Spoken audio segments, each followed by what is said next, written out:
Okay, welcome everybody. So in our last discussion, I am here with Chris again. In our last discussion, we talked about how to generate leads. There are a whole bunch of tools you can use, but all of them are trying to get to that conversation with the seller. That is the lead. And so today we wanted to talk about how do you process the lead, or what happens once you actually get to that phone call with the seller. How do you effectively turn that into a deal, or assess whether it is a deal or not from there? So thanks, Chris. What are your insights into kind of how you process that lead? What's that process like? Well, number one, it'll be how it's delivered to me. Is it one of my acquisitions guys bringing it to me because they don't know if they can do it, or they're just coming to me asking, how should we approach this one? Or it's one I'm going to take. So that's number one, is I'll just take a look at the lead and see the information that's been gathered. If it's a cold caller, they're going to have some notes for me. Obviously the address, then there's a point in there that says motivation. And they're going to kind of say if it's low, medium, or high. And then there's going to be some notes, which is really going to tell me if they're motivated, because half the people will say, oh, I'm highly motivated. But then when you listen and process their story of why it is they want to sell, you learn they're really not motivated. So I'm going to look at the notes. So And real then, quick, I mean, motivation is the key, right? That's kind of the crux of a good lead, is if that seller is motivated. What are some key things for you in assessing how motivated they are? How do you know? Since they all say they are motivated, how do you really know? Well, so transparency, obviously for me, if somebody's calling to buy one of my properties, I'm transparent, but I'm withholding information to help me, win the negotiations. But if they're not, if they're just free for all, they're just telling you everything that you want to hear. If they're not hiding, if they're telling you the exact reason of why they need to sell. So in other words, they're like, hey, I'm a landlord on this house. The renter hasn't been making payments. Therefore, I haven't been able to make mortgage payments. I'm 4 months behind. I know I'm not long, and I'm about to get that forbearance letter that they're going to come after me. I would rather not handle that. Because of COVID, I don't have my job anymore. This was an incredible investment until the world turned upside down. And so if you could catch me up on those 4 payments and then buy the property from me, I would sell it to you today. I'm not looking to make a profit. I'm just not wanting to have anything on my credit for 7 years. That's doesn't happen very often, but that's when you know they're highly motivated. In my process too, I can look at the notes and know, I've been doing it long enough to know if they're motivated. So obviously if they're highly motivated, I'm going to put them in a stack, and then medium and low is going to be put to the side. They're probably not going to get a phone call from me today. But those 3 or 5 that truly, even without calling them, I can tell they're motivated, they're getting my call today, because if not, somebody else is going to call them and get the deal. Mm-hmm. So that's number one, is just looking at motivation through the lines of the notes, because our cold callers and texters do a good job for the most part of taking notes. And if not, then we coach them on, hey, wait a minute, I need these things answered because I'm paying you to do that, number one. And 2, I don't want to be wasting my time. I want to be focused on the 3 or 4 I'm calling today, because I'm trying to get one of those locked up, So that would be number one, is they just really forthright in their information. They're telling you everything. They're not hiding anything, right? As opposed to a guy that says, I'm highly motivated, and I know the ARV is $100,000. And again, I'm skipping through some stuff, Chad, but let's say I've gotten to that point in the conversation where I say, hey, Chad, it really sounds like you're motivated. It sounds like the type of property that we would be interested in. And if we were to pay cash and we could get this thing done in 2 to 3 weeks or less with no hassle to you, what do you think the least amount you'd be willing to take? Now, remember, I said it's $100,000 repaired and ready to go. And he says, if I could get 95, I think that'd be fair. Well, now I know he's not motivated, right? He said he's motivated, But saying and then stating the numbers really let me know in that moment he's really not. Now, again, his life might be crushing down. So I'm not going to overreact. I'm just going to say, 95. Hey, Chad, do you know kind of the values of what houses are selling in that area that have been rehabilitated? And then he's going to give me an answer, because let's say then I go back into the conversation and I don't give up and find out that when it's all said and done, he would take 60,000. And some people are listening to this going, wait a minute, he said 95 and you still got it at 60? Yeah, because I looked at the notes and I stayed in the conversation and I knew the questions to ask to eventually kind of get back to a reality. And I didn't want to overact, and I didn't want to say, hey, you're crazy. You want 95 on a $100,000 house and you've had a renter in there for 15 years. Nobody's going to pay you that unless you live in Seattle or Phoenix, and people are they're willing to pay anything right now because of the market. So that's kind of where, if they're willing to tell you everything, and you can hear and then maybe this is what you're saying, there is a problem that I could help them solve, then I know there's good motivation there and I could probably get the deal. But if there's really no way that I can help this person and they're not in any type of a pressing situation where they need to make a decision now, there's no reason for me to take advantage of them.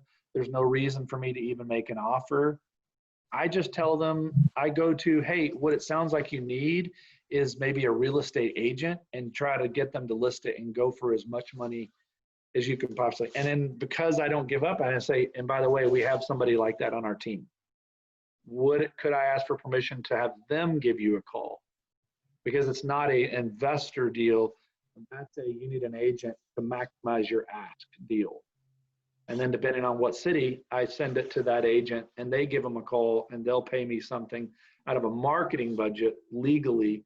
It's not going to be a wholesale fee, but at least it's something that'll help continue to pay for my marketing. Right. I think that's high level. If you're going to convert any lead into some kind of return, that return for the referral to the realtor is going to be lower. Yep. But you're getting some money back for that lead. Yep.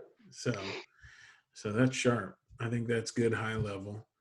So what do you do? Let's say you're talking to the seller, or you see from the sheet that the seller is motivated. Then what is that conversation like? How do you talk to the seller? How do you find out if it's a good deal? Okay, so the first thing I'm going to do, whether it's my acquisitions or me, it's going to be the same thing. I'm going to go through a process, or some call a script, because in that it protects me from not chasing rabbits and going somewhere I don't need to go.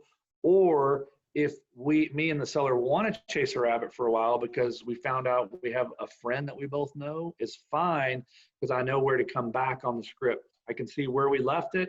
And I can see once we've had that reunion or connection where I need to get back. So, first thing I do is I don't say when I call them, I have their name. I don't say, is Chad there? Because that automatically is telling them this guy doesn't know who I am. I just say, hey, Chad, how's it going? And of course, they're like, but he knows me. So maybe, how many times have you gotten a call where somebody knows and it didn't come up on your phone, but you're like, maybe they changed their phone. So number one, I'm not asking a question. I'm saying, hey, Chad, how's it going? And they're going to go, good. And I say, oh, hey, man, I know I'm calling you kind of crazy, but I see you own this property at 123 Main Street. Would you have any interest in looking to possibly sell that to me? No. Okay, I get off the phone. Hey, and have a great day. Oh, by the way, any other properties that you might own that you're looking or know somebody? That question has made me some money, because 90% of the people are going to say somewhere in that script it's not a deal, but why not at least ask before you get off the phone? So then let's say he says, yeah, I think I might be, you say, yeah, I think I might be interested. Okay, you think can I just have a couple minutes just to tell you who I am? My name's Chris. I am a real estate investor in the area. We are looking to buy properties, particularly like the one I've called you about. But I do want you to know off the top end, I'm not a real estate agent, so I'm not looking to list your property. I'm actually looking to buy it. But I generally buy heavily discounted properties because what I'm looking for are properties that generally need some love. You know, they need some rehabilitation. And so that's kind of who I am. Is it okay if we kind of keep talking? Does that sound like something that we, and then they'll tell me, yeah, yes, no, whatever. And so I'll say, great. And then I'm not even going to go into the property again. I'm going to go into what a lot of people call an upfront contract. And really all I'm wanting them to secure in that moment is, are they the decision maker? And if they say yes, or then I can keep going, because I'm going to say, well, I can't even go to dinner without asking my wife, is it just you? And then they say, well, yeah, it's me and my wife. And I said, well, would it be better that I call back another time where I can get both of you on the phone? Because I don't want the information to go third hand from me to them to their wife. I would rather both the couple hear what I have to say, you know, because we all know that we hear things differently. So then I get whoever the decision maker is on the phone and I say, hey, if we were able to come to an understanding on price that makes sense for you and makes sense for me, would you be able to tell me yes or no? And then I say, because a lot of people don't want to be rude to me and they don't want to be mean to me. And so they'll say, well, I need to talk to my realtor friend, or I need to consult. And that doesn't work for me because I have a finite amount of resources and I'm looking to buy today. So if we get to a point where you don't like where the deal is going, can you tell me no? And what does everybody say? Heck yeah, I could tell you no. Great. So if you could tell me no, on the other side, if we come to a deal that makes financial sense for you and for me to be forward, could you tell me yes? And they'll say, well, yeah, I own the house. I can tell you what I want. Great.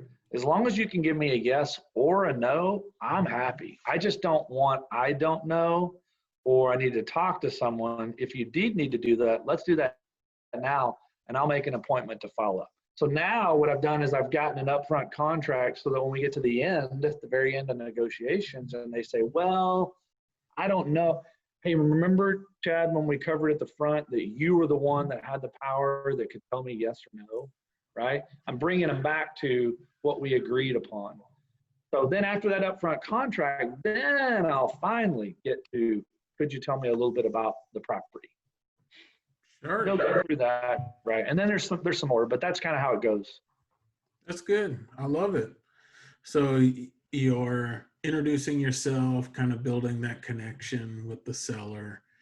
I love the kind of trial close. You know, do we have all the decision makers here? If we come to an agreement, are you ready to agree today? Yep. And to know whether you move forward. That's awesome. And I forgot one part. And the first part where I say, hey, Chad, how's it going? And you know, I want my acquisitions or me to have some kind of a connection or a chuckle or a laugh or something that says we connected. If I do that, then I move forward. If I don't, I try to find something. You're from Ohio. Does that mean you're an Ohio State fan? Are we going to be able to talk? Because I'm a Texas fan. And I think the last time we were there, we won, you know, and they laugh, you know, and then like, Yeah. okay, now I know there's a connection. And then I'll move to that stuff that's important, like the upfront contract. That's great advice. I think too many people have a tendency to jump to the house. We're going to dive right in. Where's the address? How many rooms? You know, and that's kind of secondary in my mind. And I think your advice is awesome. You know, get that connection with the seller, build a Yep. rapport, give some information about you so they know who you are and how is it you came to call them today. And so that's sharp. And Absolutely. then get to the house.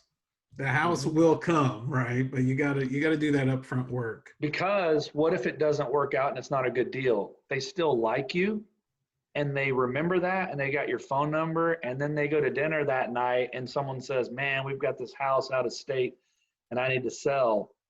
I just talked to a guy that does that and he was actually pretty cool, you know, and next thing you know, you know, don't put all your bags on that deal. Put it that I want to be a good person that they remember.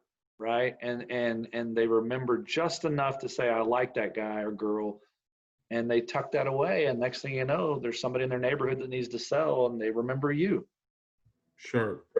And after that, it's just numbers. It's just, does the house fit your criteria, and being able to estimate costs and things like that. That's sharp.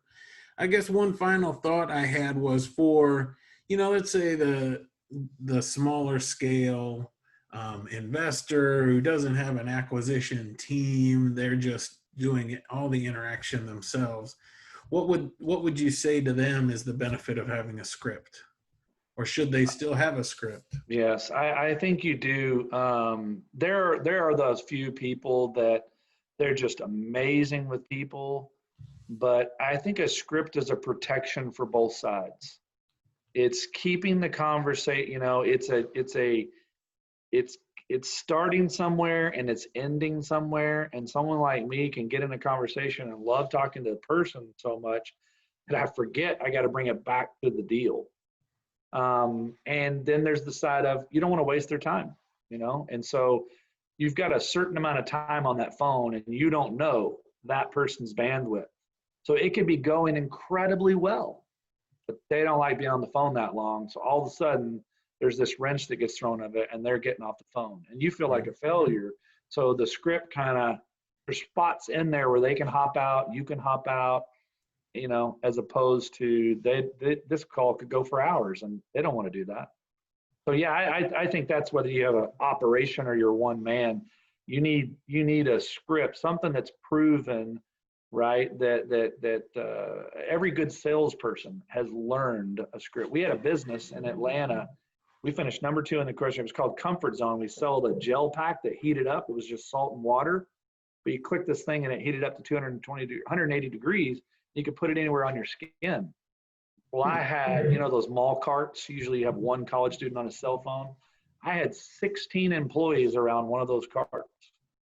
And they had one of the little ones and they put it in their hand and then they went into a script, right? Because there's a certain amount of time someone's going to sit in front of that kiosk in the mall.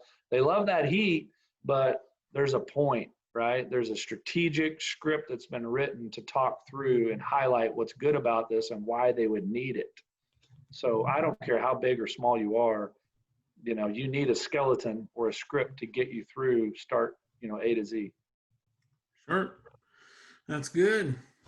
Well, I think it's great insights. If anybody, I didn't plan on sharing this, but hey, if anybody would like a script, if you want a script and you don't have a script and you don't know how to create a script, if you email me at chad@truewealthinvestors.com, I'll send you a script you can use when a seller calls that'll take you through the process. And if it doesn't have everything you like, you can modify it and make it your own, but it's a good starting point. So Absolutely. Throw that out there for you. So I hope this conversation helped. I hope it encouraged you that really the focus in processing any lead is that seller and in the interaction with the seller and eventually getting to the house and the numbers. And if you start with that focus and that perspective, it'll really help you get much further in converting those leads. So hope that helped. Chris, as always, thank you very much. Appreciate your time, your insights. And as always, thanks, man. Love being here. All right. Talk soon. See you.